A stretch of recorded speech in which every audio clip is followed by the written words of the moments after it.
قرآن کہتا ہے نا وَمَا أَرْسَلْنَاكَ إِلَّا رَحْمَةً لِلْعَالَمِينَ.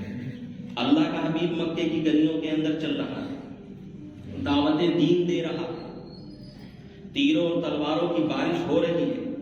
ابو جہل کا سنسناتا وہ پتھر رسول اللہ کی مقدس پیشانی کو لگتا ہے، پیشانی خون آلود ہو جاتی ہے. مگر ذرا نبی رحمت کو آپ ملاحظہ کیجئے. کون نبی رحمت؟ وہ نبی رحمت جس کے چہرے کو قرآن والضحیٰ کہہ رہا ہے، جس کی زلفوں کا تعارف قرآن واللیل اذا سجا سے کرا رہا ہے، جس کے سینے کا ذکر قرآن علم نشرح لگا صدرک سے کرا رہا ہے، جس کے اخلاق کا جب تذکرہ قرآن کرتا ہے تو کہتا ہے انک لعلی خلق عظیم، جس کی بلندی کا جب ذکر قرآن کرتا ہے تو کہتا ہے ورفعنا لک ذکرک، جس کی رحمت کا جب قرآن ذکر کرتا ہے تو قرآن کہتا ہے وما ارسلناک الا رحمۃ للعالمین. اور جو اللہ کے بندوں میں اللہ کا سب سے چہیتا بندہ، اللہ کا سب سے بڑا بندہ، اور جس کا مقام سب سے اونچا، سب سے بلند، سب سے بالا، لا یمکن الثناء کما کان حقہ، بعد خدا بزرگ کوئی قصہ مختصر، اس نبی رحمت کی زندگی کو آپ ملاحظہ کیجیے. ابو جہل کا پتھر میرے آقا کے اوپر لگتا ہے، لیکن پیغمبر علیہ السلام امن کے داعی. میرے بھائیوں کیا پیغام دیتے ہیں؟ ابھی نبوت کا اعلان نہیں ہوا ہے، ابھی رسالت پردہ خفا کے اندر ہے. ایک جنگ شروع ہو جاتی ہے اہل عرب کے درمیان. وہ جنگ تھی جس وقت کعبۃ اللہ سیلاب کی نظر ہو گیا. تو جنگ یہ شروع ہوئی جب دیواریں اس کی اٹھا لی گئی تو حجر اسود جو ایک پتھر تھا اس کو اس کے اصل مقام پر نصب کرنے کی جنگ شروع ہو گئی. اب ہر قبیلہ برادری یہ چاہ رہی تھی کہ یہ قبیلہ ہم حرم شریف کی دیوار کے اندر لگا دیں اور یہ اعزاز ہم کو حاصل ہو جائے. ابھی پیغمبر حضور علیہ السلام کو ابھی نبوت نہیں ملی، نبوت کا اعلان نہیں ہوا ہے. حضور اسی ماحول کے اندر موجود ہیں. اب پیغمبر کا کیریکٹر دیکھو میرے بھائیوں، حضور کا کردار دیکھو میرے بھائیوں. جھوٹوں کا سماج ہے، انوکھا سچا ہے.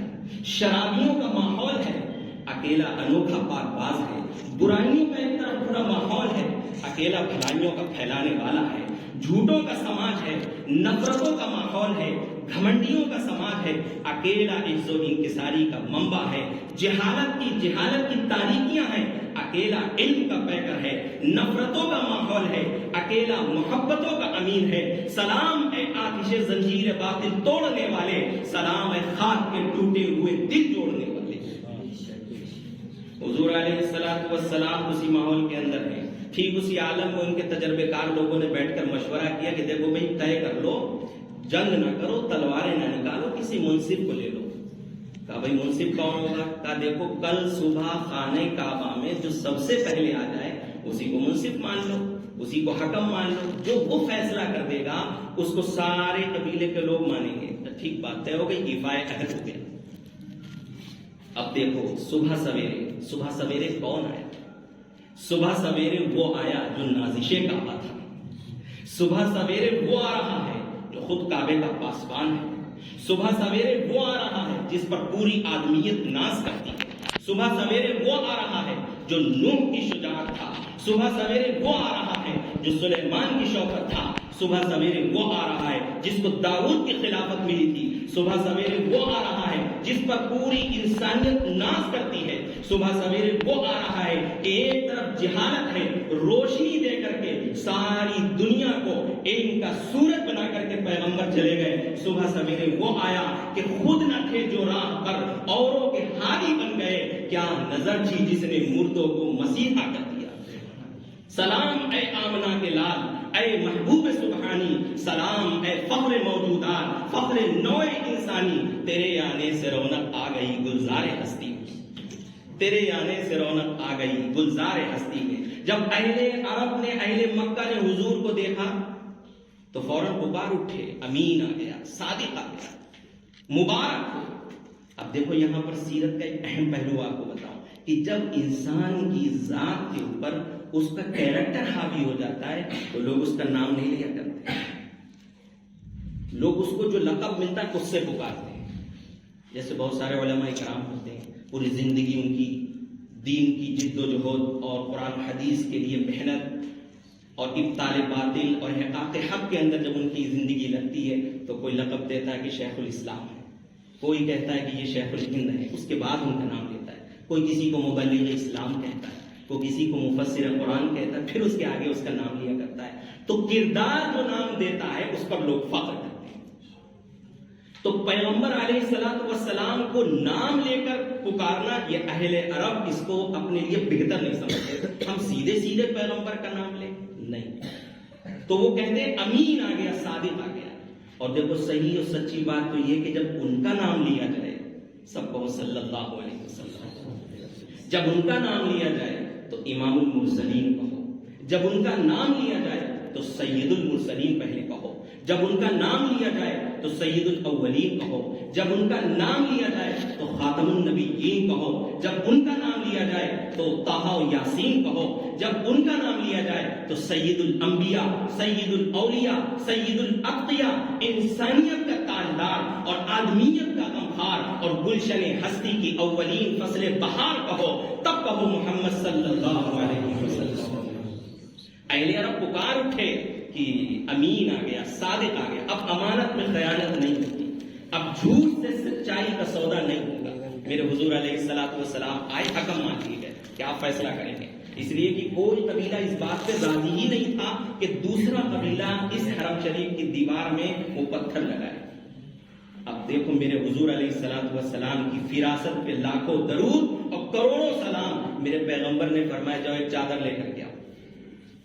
یہ جنگ کے ماحول میں امن کو قائم کرنے کا مثالی کردار میرے مصطفیٰ نے پیش کیا ہے.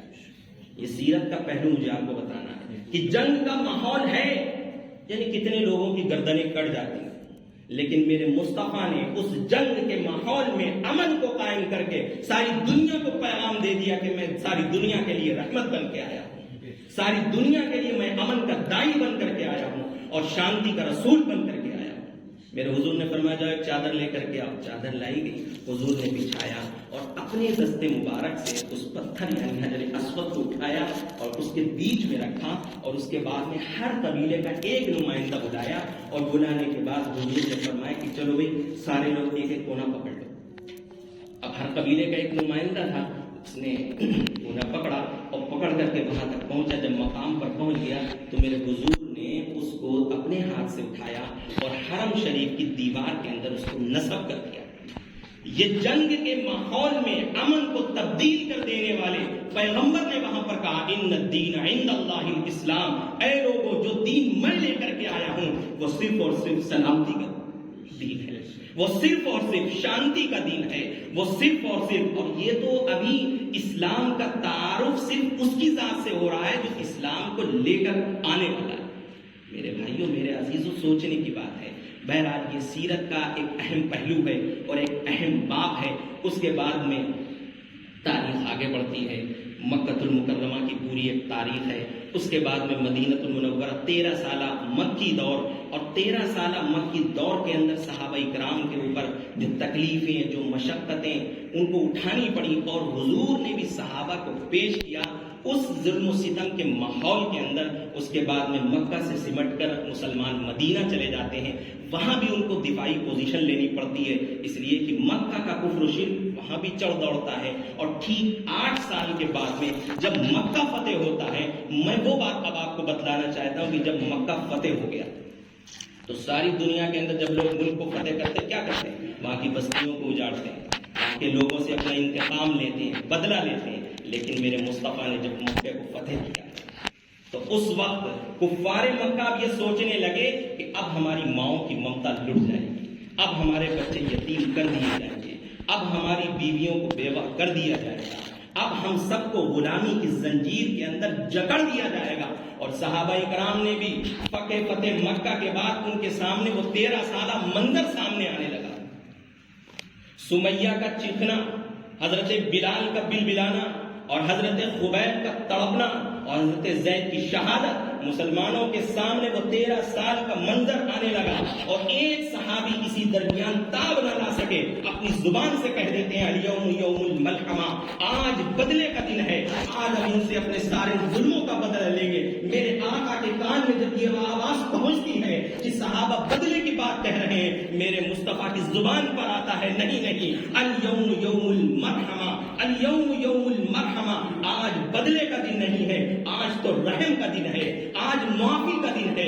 آج جو خانے کعبہ میں ہوگا اس کو بھی امن دیا جائے گا، اور جو ابو سفیان کے گھر کے اندر داخل ہوگا اس کو بھی امن دیا جائے گا۔ اس لیے میرے عزیزوں، میرے بھائیوں، یہ سیرت کا وہ پہلو تھا جو میں نے آپ کے سامنے رکھا۔ آج ساری دنیا ہم کو دیکھ کر اسلام کی طرف سے ایک غلط میسج دینا چاہتی ہے۔ وہ یہ دینا چاہتے کہ دیکھو مسلمان کیسے، ہمارے عمل کو دیکھ کر کے یہ پورا پروپیگنڈا ہے، آپ اس کو سمجھ نہیں رہے۔ سوچنے کی بات ہے کہ اسلام دو طرفہ ماں سے گھرا ہوا ہے، ایک تو اپنے ماں ہے اس کو کہ ہم اس پر اسلام پر عمل نہیں کر رہے ہیں پورے طور پہ، اور دوسرے ہمارے اسلام کو دیکھ کر کے دوسری جگہ پر یہ پیغام دیتے ہیں کہ دیکھو یہ اسلام کے ماننے والے ہیں، دیکھو یہ ایسے چلا، دیکھو یہ ان کا چیخنا کام ہے، دیکھو یہ اس طرح سے کام کیا کرتے ہیں۔ میرے عزیزوں، میرے بھائیوں، سیرت پاک کی روشنی کے اندر ہمیں اپنی اصلاح کرنی ہے، اپنے رویے کو، اپنے طرز زندگی کو، اپنے طرز معاشرت کو حضور علیہ الصلوۃ والسلام کی سیرت کے سانچے میں صحیح اور درست کرنا ہے۔